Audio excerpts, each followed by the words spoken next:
What's up, YouTube? Zandar the Legend here today, and today we have the Dragons of Tarkir event deck, and I believe it's called Landslide Charge.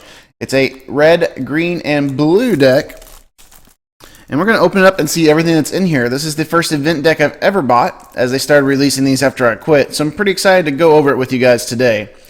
The Landslide Charge.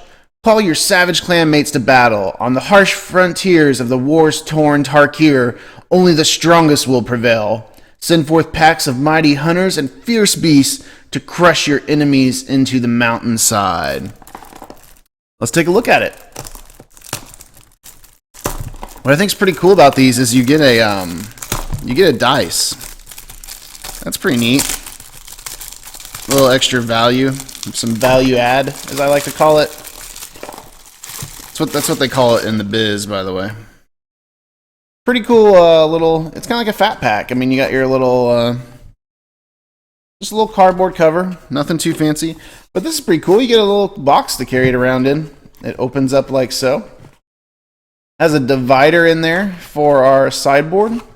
And that's actually, if I turn it around, see, it's actually a pretty cool, it almost looks like a Cons of Tarkir instead of a Dragons, but whatever. And now the really neat feature about this is this right here. I think this was the Slumgar dice, but you never know what you're gonna get. Like, let's look at this one real quick, just to prove how kind of cool this is. This one's a previous opened in a way, but see, that one's got the Dramoka dice in it, so you don't even know what dice you're gonna get.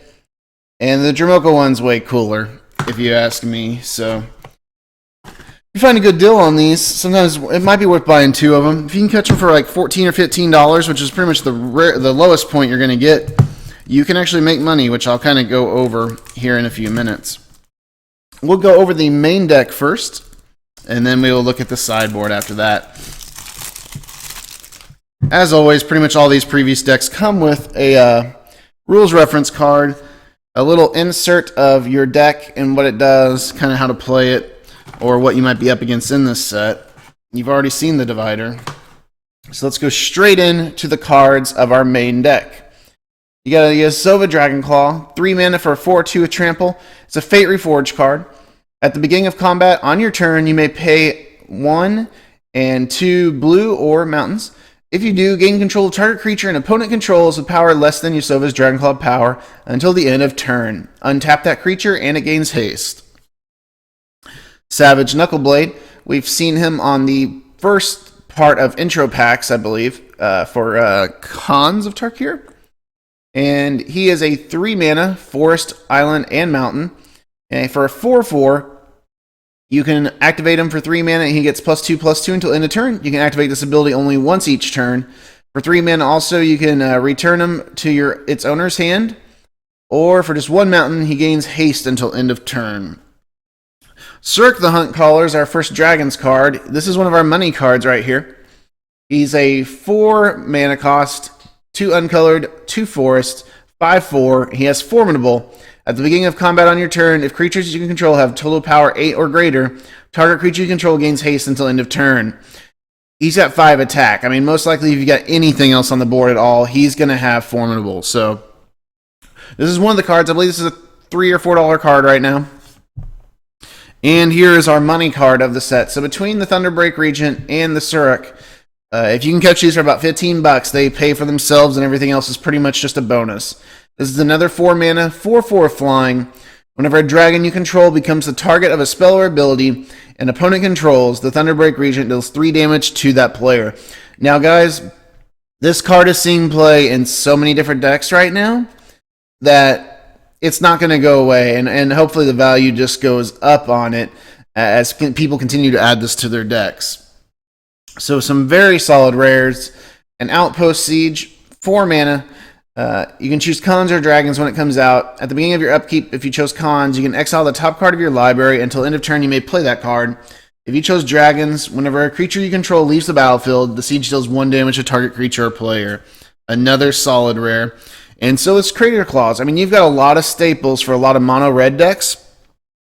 If you decide to split this deck up and make something else out of it, it can also have a lot of staples for some red-green decks as well. This is an X and 1 mana. It deals X damage to target creature or player. It has Ferocious. If it deals X plus 2 damage to that creature or player instead if you control a creature with power 4 or greater. We're going to have some Elvis Mystics. We're going to have a whole playset of those, which is great because we need mana. You need mana for anything you do. Same thing with Golden Hind. Only got a couple more of those, but it's another tap for mana.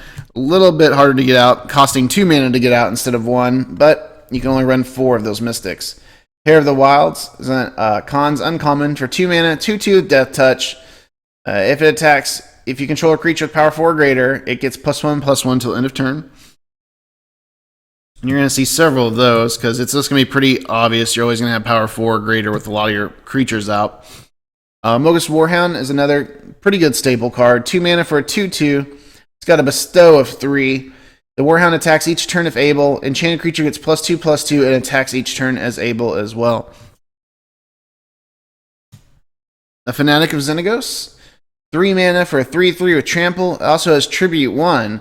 As this creature enters the battlefield, an opponent of your choice may place a +1/+1 counter on it.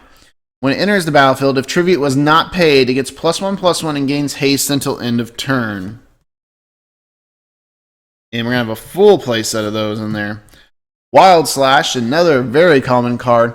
1 mountain for an instant ability.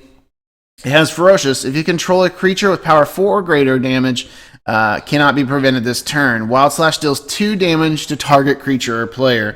And we're going to have 2 of those in there. A Stubborn Denial, 1 mana instant. Counter target non-creature spell unless its controller plays 1. It also has Ferocious. If you control a creature with power 4 or greater, counter that spell instead. Pretty standard staple of Lightning Strike. 2 mana for 3 damage to a creature or a player. It's a common from core set. Roast. This is another card we're starting to see a lot of. A lot of decks are running 4 of this, or at least 2, and then 2 in the sideboard. It's a 2 mana sorcery, 5 damage to target creature without flying. Now, I know what you're thinking. There's a lot of dragons, but 2 mana for 5 damage is just unheard of, and that's why it's a solid card. Arc Lightning, 3 damage for 3 damage, but it can be divided however you choose between 1, 2, or 3 target creatures and or players. So if they have an annoying 3/1, 4/1, you can get rid of the creature and deal 2 damage to an opponent, or get rid of a couple creatures. Very solid card. Timber Charm, 3 mana. You can choose one of the following. Target creature you control gets +1/+1 until end of turn. It fights target creature you don't control. Counter target spell unless its controller plays 3. Creatures with power 3 or less can't block this turn. And you're going to see a couple of those in there. Beautiful Evolving Wilds. We're going to see a full play set of those so we can make sure we get the right mana we need. A Frontier Bouvart. It enters the battlefield tapped, but you can add a green, blue, or red to your mana pool. Great synergy. You might actually see, a couple of these in here, or 3, or 4. It's a full play set, and it just makes sense. This deck is very good, I feel like, for just an intro deck. We're going to have a lot of our mountains, forest and mountains. 1 island, since we should be able to hopefully go fetch it if we needed to. Temple of Abandon, another very solid rare to see in here. It enters battlefield tapped. You can also scry 1 whenever it enters the battlefield. You can tap it and add a mountain or forest to your mana pool. A Boon Satyr, 3 mana for a 4/2 with flash. Also has Bestow of 5. Enchanted creature gets +4/+2. A Polish Crusher, a 4 mana, 4/4, trample and protection from the elements. If you guys haven't noticed a pattern here, they're all pretty high damaging creature cards for lower mana costs. And that's how you can always do your formidables from the Dragons of Tarkir set. That Polish Crusher has, I've been working on this, monstrosity of 3. Whenever he becomes monstrous, you can destroy target enchantment that player controls. So look, my English tutoring has paid off well. And the last card of the actual set is a Mistcutter Hydra, X in a forest. It cannot be countered. It has haste, protection from blue. It enters the battlefield with X +1/+1 counters on it. So that's the main deck. Like I said, there's a lot of pretty good money cards in here. So if you can catch this at a good deal, it's completely worth buying.